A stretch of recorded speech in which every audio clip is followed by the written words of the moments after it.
সম্মানিত মাছ চাষি ভাই বন্ধুগণ, আশা করছি সকলে ভালো ও সুস্থ আছেন। যারা অরিজিনাল মনোসেক্স তেলাপিয়া মাছ চাষ করতে চান তারা অবশ্যই এই ভিডিওটা শেষ পর্যন্ত দেখবেন।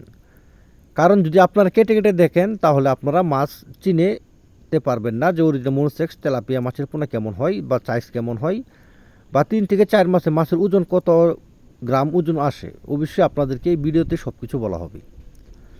এখন যে আপনারা স্ক্রিনে দেখতে পাচ্ছেন অরিজিনাল মনোসেক্স তেলাপিয়া মাছের পোনা, দেখেন মাঝখানে লম্বা লম্বা দাগ আছে, লেজের মধ্যে বাদামি কালার কালো দাগ থাকে। এই সাইজ দিকে আপনারা বুঝতে পারবেন যেগুলো হলো অরিজিনাল ইনব্রিডিং মুক্ত 28 দিন হরমোন কমপ্লিট করা মনোসেক্স তেলাপিয়া মাছের পোনা। আপনারা অনেকেই জানেন না যে আপনারা হরমোন কিভাবে মাছের প্রয়োগ করেন বা এই হরমোনগুলো আপনার মাছগুলোকে কিভাবে খাওয়ান।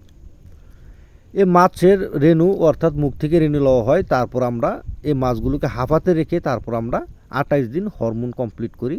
তারপর এই মাছগুলো আপনাদের পুকুরে গিয়ে কোনো বাচ্চা দেবে না। এই মাছগুলো আপনারা চাইলে 1.5 থেকে 2 কেজি ওজনও বানাতে পারবেন, কিন্তু 1.5 থেকে 2 কেজি ওজন বানালে আপনাদের মাছের সময় লাগবে বেশি। আর যদি আপনারা প্রতিটা মাছ 600 থেকে 800 গ্রাম ওজন বানান তাহলে আপনারা প্রতি সময় লাগবে এই মাছের সাইজ 4 থেকে 5 মাস।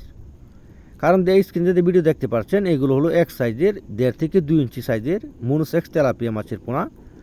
এমন সাইজের পোনা নিতে চাইলে আপনারা অবশ্যই আপনারা স্ক্রিনে দেওয়া নাম্বারে যোগাযোগ করে সকল ধরনের তথ্য পরামর্শ জেনে নিতে পারবেন। আপনারা চাইলে এই মাছগুলো একক অথবা মিক্সচবে চাষ করতে পারবেন। অন্যান্য ক্যাটফিশ মাছের সাথে দেশি শিং, দেশি মাগুর, পাবদা কুল চাষে আপনারা মিক্সচবে চাষ করতে পারবেন। যদি আপনারা মিক্সচবে চাষ করতে চান তাহলে প্রতি শতাংশে 150 থেকে 200 পিস মাছ আপনারা মিক্সচবে চাষ করতে পারবেন। আর যদি একক চাষ করতে চান তাহলে আপনারা 500 পিস প্রতি শতাংশে চাষ করতে পারেন। ধন্যবাদ। আসসালামু আলাইকুম।